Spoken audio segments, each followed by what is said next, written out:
Welcome to the How Did Show, where interesting people answer the questions, how did I get here? And how in the hell did I get here? With your host, Donovan Corneets. What's going on, everybody? Thank you so much for joining me on another episode of the How Did Show. I'm Donovan Corneets, your host, of course. And today, I got a really special episode for you. Now, let me tell you a little bit about the person that's joining us today. This person is a veteran expert in public relations, reality TV, media, broadcasting, and podcasting.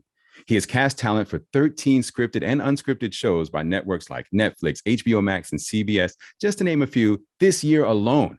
He's also the host of Live On Air with Steven Cuoco, which is a weekday syndicated satellite radio program, which he also happens to produce, as if he wasn't busy enough. So everyone, show some love for my buddy, Steven Cuoco. What's going on? Thank you, Donovan. That was great. Thanks so much for being on the show. How are you feeling? I'm doing very, very well. It's a very, very good day. Excellent. Got in the gym an hour before getting here. So yeah. So you're pumped up. I'm pumped up. I did my workout this morning. So yeah, we're both ready to go. What did you do? So I have a trainer. We work on like boxing and like Muay Thai and just general fitness and weights and a little bit of everything. So I'm kind of a lot of cardio, a lot of strength training in the mix and self-defense training. So yeah. All right. Well, I know who my bodyguard's going to be the next time I attend a red carpet. There we go. I'm right there with you. So yes, let's jump right into it. Since this is the How Did Show, the first half of this will be, how did I get here? So Steven Cuoco, how did you become Steven Cuoco? Being adopted by two of the most incredible parents in the world. Yeah. Being adopted, being loved, being wanted. Okay. Yeah. And how did that parlay itself into your career and becoming who you are now with your achievements and things like that? Honestly, having two sets of parents, my dad was in the military, my mom was a nurse, both deacons in a church, missionaries. They really taught me the fundamentals of self-love, perseverance, really knowing how to be strong, not only in faith. And I don't mean that in a religious way. I mean that in a way of believing in yourself, right. Trusting in love, trusting in the fact that not everything has to be perfect, being true to who you are and really not deviating by creating a manufactured persona or identity. So that's something I'm really grateful to have and to share, and also to help people do for themselves. Absolutely important to be comfortable in your own skin and to be proud of who you are and what you bring, because everyone has something unique to bring. So I love that. All right. So when it comes to your expertise in the fields of public relations and casting, how did that come to be that you even had an interest in doing that or something you wanted to pursue? I knew at a very young age, Donovan, that it was something that I wanted to pursue due to the fact of having started in the world of modeling and acting, doing acting classes, kind of learn in a way the dark side, my friends and I, of what really goes on in the business. Put it simply. It's a creepy business. It is a very creepy business. I'm not going to lie. I had people who had horrible intentions, not just to myself, but also to my friends or with my friends that were in the business. I knew I wanted to be a representative. I knew that instead of being a victim, allowing myself to be in a position of becoming a victim, I wanted to be a representative. And I just felt like public relations gave me the opportunity to represent someone, but also that attorney type of aspect without having to get a legal degree to fight in court. Yeah. Okay. So it was all about helping out the people that needed it, right? And being a representative for them. Absolutely. So how did that turn into casting? Casting, I would honestly say, like, if I think about where I want to go, it really is public relations. So it's being able to work with my clients. It's being able to work with people who are coming to me, and to know that when I am positioning them, whether it's through a network or for a network show or an independent film, I'm doing it the right way. There's not going to be any type of predatory behavior on my end. And anyone that I work with, I know that I'm confident enough that when I send him or her to that person, it's going to be handled professionally. Nice. So, instead of being a person, be like, where do I go? What do I do? I'm like, here, let me guide you safely. An and advocate. Yeah. I love it. I love it. So at what point did you realize, when you started looking into public relations, started looking into casting, at what point did you realize, you know what, Steven, pretty damn good at this. We should keep following this path and not get caught somewhere else. So what was the moment for you, or maybe a time period where you realized you had something? It's the passion. Honestly, it's effortless. It really is effortless, Donovan. I mean, it would be the same of how you do your show.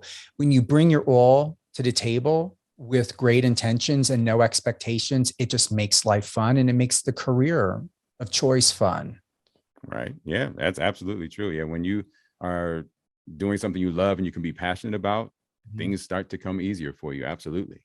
All right. So what would you say is an accomplishment or a casting you were able to achieve that you're maybe most proud of, or the first one that stood out as something that you could really hang your hat on? Honestly, getting over the fear of being in the public and being judged. So doing casting for myself. Okay. Doing casting for myself, to be that person, to get out from behind the scenes into and in front of the camera, and doing it in a way to where, I'm not going to lie, I had struggled with self-identity and my own image, because in public relations, and what I was taught is we control the narrative. Most people don't like to talk about it, but when they talk about media, and what I know of from journalism and being in the industry for 29 years, there is a sense of a way that we have to be, that we should be in an unbiased way to deliver the information, raw but real and unfiltered. That really doesn't exist. And when I started working for companies, I realized this is filtered. A lot of the stuff that I was doing is manufactured, and it wasn't what I learned in college. It wasn't what I learned from any of my teachers or professors at all. It was I literally was like, I got scared and nervous. Like, did I make the right decision? Should I adjust to become an attorney? Is public relations something that I really wanted to do? Because I felt that I was going against who I was. And I stuck to it. I'm not going to lie. I've worked very hard, very, very hard throughout my years. And for everything I've done for myself and my clients, because I didn't play the game. I would not be someone's bitch to get ahead quickly or simply. Yeah, well, good for you. Because there's plenty of people that will sell anything to get ahead in the business, just to get noticed or get that big shot. So good for you for not falling into that trap. And it was a way, to be quite honest, to go back to what would have my life been like if I still pursued acting, if I still pursued television and commercial. And I'm not going to lie, I mean, I was extra on several films. If you ask me what were they, it was too long ago, but it was fun. I got paid $75 a day. With that being said, I'm like, the way reality TV is now, and my goal is to get on Big Brother. I want to be on that show in the worst way. You heard it here. He wants on. Big Brother. I want on. I've been casting since 2010, 2011. I just cast again, like less than a month ago. Nice. But you want to be on there. I want to be on there. Okay. It's my way. It's like, it's on my bucket list. Like, it really is. Nothing wrong with that. Okay, I wasn't able to do it. And I lost the passion when I was 15, 16, 18. But now I'm in a place to where it's like, who's going to try to lock me in a room now?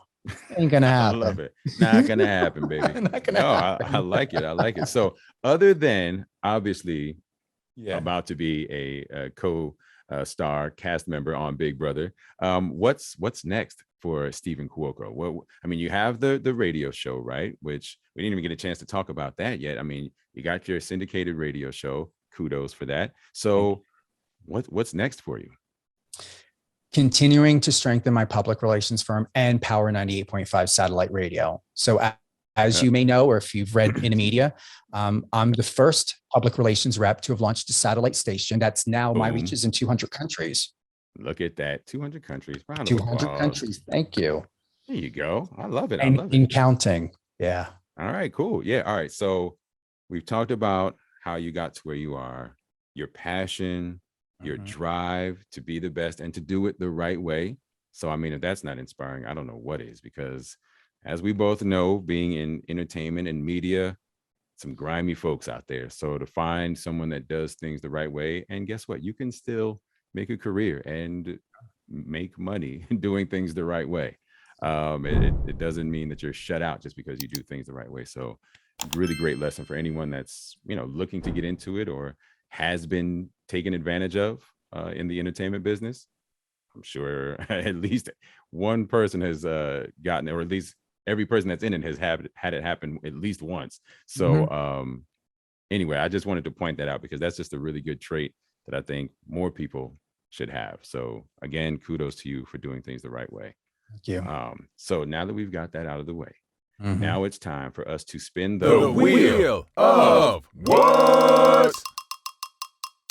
We are going to get this bad boy right here, state-of-the-art wheel technology. And we're going to spin this bad boy, and whatever you get, you got to answer honestly, right? Got it. All right, let's do this. Uh-oh. It's almost like The Price is Right. Celeb crush.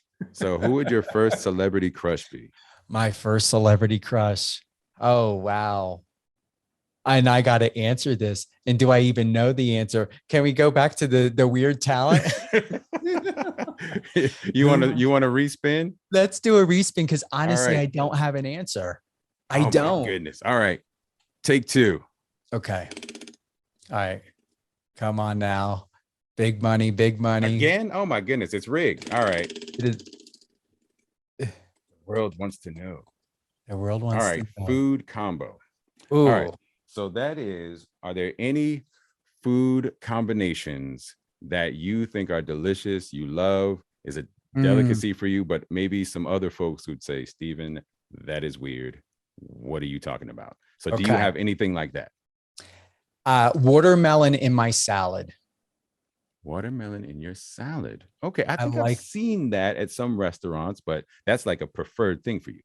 It is for my salad. Yes, it's preferred. Onions and olives, always watermelon, onions and olives, no croutons. Okay. So I don't care what salad it is. Anything in there better have those three. Exactly. So yeah, you kind of had, I was like, all right, cool. But then the onions and watermelon? Onions and watermelon, and it has to be either in vinaigrette or Italian dressing because you can't put watermelon in like ranch. Ranch, yeah. Yeah, no, you can't. You don't want to go that route. That's not going to go well. Yeah. There was recently big social media challenge of people putting mustard on watermelon and eating it. Did you try that? No, I never even heard of that. No. Yeah, it's like you take a chunk of watermelon, put some French's yellow mustard. I actually tried it, and it was one of those things where it wasn't as horrific as I thought it would be, but I also would probably never do it again. Okay. It wasn't enough to make me want to try it again. Would you ever do just watermelon and onion? I think I can. Well, I mean, I already have it in a salad, Donovan. So yeah, but I mean, get rid of the lettuce and everything else, and they're mucking it all up. Yeah. Just watermelon and onion, and maybe a little vinaigrette on it. Do you think you would do that? I just awaken something within you? Seriously, yeah. To just shock myself, to be like my brain to go like, what did you do? Like, yeah, I definitely would. Absolutely. All right, so you know what? That qualifies. Food combination. You heard it here. Watermelon and onion. Love it. And watermelon, onion, and then if you want watermelon, onion, and olives, house dressing or Italian dressing. There we go. All right. Hey, I think that qualifies because I probably would not try watermelon with onion. So I think that's fair. I've got to be honest. I did it once at a dinner party. Every single person complained about where did I get the idea to put watermelon in a salad. And even one of my friends, Yedidia, he's a culinary expert from Germany. And he's like picking it out, being like, I have never seen this done before. You do not put watermelon in your salad. Literally doing that and just picking out every little piece. Right there in your face. Like a princess. Well, you showed them and I love it. And hey, look, maybe you will have exposed someone else to try something different. Try something different, folks. Maybe I'll try it. Maybe I'll try it. Thank you, Steven. You just awakened something for me to have watermelon. And Seriously, I would love to know what your thoughts would be. well, I don't like olives, so I would have to put that part out. But I'm going to give it a shot now. Seriously, I'll yeah. try anything once. All right. So now that we've got that out of the way, we got our taste buds longing for watermelon and onions. So now we get to the second part of the show, and that is you answering the question, how in the hell did I get here? So what is an occasion, an event, an occurrence, something that happened that made you step back and say, how in the hell did I get here? Oh, wow. Great question. How the hell did I get here?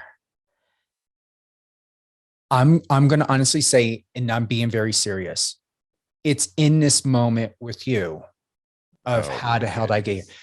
And here's the thing, because it goes back to the conversation we had. It really is because of you and who you are that I just don't interview with anyone. And to be in this opportunity for you to gift me this opportunity for self-reflection and to like really go back into my memory banks. I don't get this often. I'm usually in your spot. I'm so used to being sitting where you're sitting with clients and people and doing interviews, and you switched it up on me. And it's been a while since it's been switched up. I mean, we've done the wheel of what? Almost torture, because God only knows what I was going to get and have to answer. I mean, a celebrity, seriously, I usually have an answer for everything. Anytime someone comes to me, no lie, I always say to them, any question you have, I will have an answer for it. But when the tables are turned on me, you notice I'm not quick and I'm like, my eyes are going here, my brain's processing, my body's like, okay, how are we feeling right now? What's going on here? I unlocked the code to stump Steven Cuoco. You did. I just had to ask about a celebrity crush. That was it.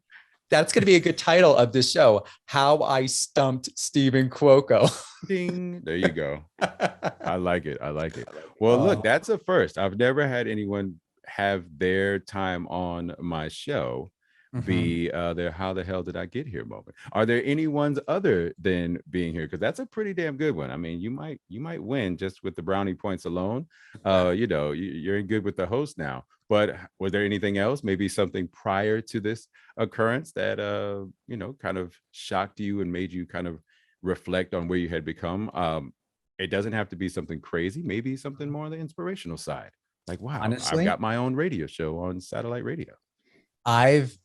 I've got it for you. It was my 2012-2013 interview on Fox when I became an international best-selling author.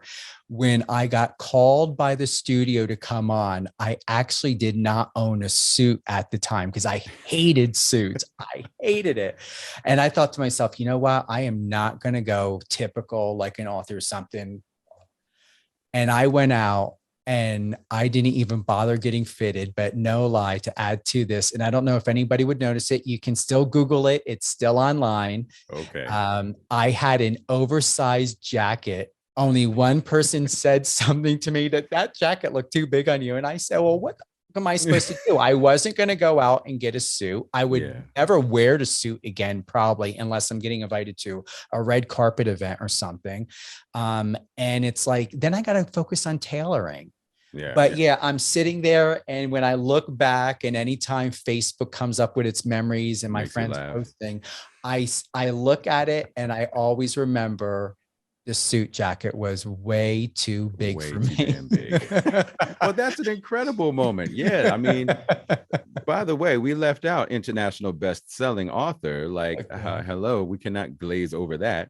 Yeah. And then getting, on national TV on Fox for that accomplishment. Yeah, I think that qualifies, man. That's pretty impressive. So congrats, years after the fact, but that's awesome. What was the name of the book that made you a bestseller? Guided Transformation, Poems, Quotes, and Inspiration by Steven Cuoco. Look at that. Yeah. I mean, if that doesn't write itself right there, I mean, what does? That's excellent. And I'm going to share a tip with you. And you may be the first and only one I've ever told this to. I'm going to tell you, no bullshit. I don't believe I've ever said this to anyone. When I was a kid, I had dyslexia. Okay. And I was able to read backwards. I read backwards before I ever was able to read. I read to the left before I was able to read to the right. Right. Wow. So for whatever reason, it's just the way it was. And I was tested, and actually the person who tested me and my teachers were shocked where my IQ was, but I did things not traditionally the way a person normally would do. Right. Can I drop the little gem that I was going to share with you? Okay. I mean, to the point to where if I were to throw a basketball forward, I would miss it. I would miss the dunk. But if I go and toss it backwards, leaning over, tossing it backwards, your money, I will get it in every time. So the dyslexia carried over to basketball. Carried over to even doing basketball. Not incredible. Professionally. Not professionally. Not a professional backwards shooter, everyone. Yeah. But no, that's actually incredible. Too bad you didn't land on hidden talent. We could have had you shooting baskets backwards. That's incredible. To the point that in addition to most likely sharing this first time ever on your show, exclusive, I purposely, another thing of it was where I had a problem is I used to put periods after every single sentence, even though I understood what a question was and I understood what an exclamation was. When I was young, my brain, the way I process, I hated, and I mean hated, despised, worth the passion. Like it literally got my body angry to see an exclamation point or a question mark, because I thought it was the most vile, ugly thing. Wow. And I said to my teacher, and even to my mom when my teacher spoke to her, do you realize that Steven is putting periods after all the sentences? And I said, it looks nicer and cleaner than putting that ugly garbage on my sentences, because I said it makes my sentences look weird. That's how I process. To write a paragraph. Damn you, question marks. Yeah, and have a crazy mix. When I was younger, the crazy mix that I hated were exclamation, periods, and question marks. And then for the How Did show, my logo is question mark with an exclamation point right after it. My apologies. I didn't realize I had reopened old wounds, man. No, it doesn't bother me now, but it really is something. And it had taken me quite a while to accept the fact for sentence structures. But it was also the dyslexia that really, I guess, exacerbated the situation to where the way I processed information, it just looked better to me to have a period after every single sentence. So my point when I did my book, and some people have noticed and some people have not, I do not use question marks, punctuations, or periods on every single quote or poem. I purposely left it off to see if anybody would notice it, see if anybody would ask me why. And only one person had said that it was missing and that some of the sentence structures. And I said, well, to be honest, English was not my first language. Body language was my first language as a child of what I learned. Interesting. And with that, the way I processed when I had the dyslexia information, written information, I was able to process it better without the question mark, exclamation, or period, any type of punctuation at all. Interesting. So that is my secret, sharing it here first. And now anyone who were to watch this, if they read the book or get the book, I knew something was a little off, but now it makes sense. That would drive me crazy as a voice actor, having to read scripts with like zero punctuation, although sometimes we get scripts without any punctuation. But I never realized that could even be something that would turn somebody off or throw somebody off to having a question mark or an exclamation point. That's very unique, and that's awesome. Thank you so much for sharing that. That's pretty cool. But I get it though. It does seem neater when it's all periods. And you know what you reminded me of? What? I had run-on sentences as well. I forgot about that. And now I remember when you said that. Yeah, you would really be like, I don't know oh where my one God. thing ends, where one thing begins. It's And kind of what I like did is I E.E. put Cummings, dashes. who wouldn't use any Yeah. capitalization. All of his poems, very popular. Nothing was capitalized. Everything lowercase. And that was just how he, I guess, processed the world. So look at that. You know, might be a mark of genius. I'm just saying. Everyone has something, Donovan. Everyone does Everyone have has something. something. What is my something? Yeah, what is yours? Oh my goodness. I kind of love exclamation points, so it's not that. I got to think about this now. Should we spin the wheel? Oh my goodness. We'll save that for the next one. Well, Steven, thank you so much. I won't take up any more of your time, but thank you so much for being on the show. This was really, really cool. And hopefully you had some fun here talking about how you became who you are.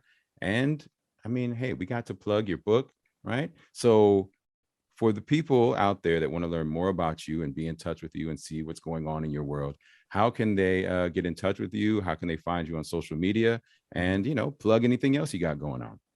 I would say go to stevencuoco.com, StevenCuoco. Once again, Cuoco, Cuoco. And I'm very proud of you. You pronunciated my last name very well, and you didn't do it in a chopped up way. You didn't do it in a master chef way and chopped it up.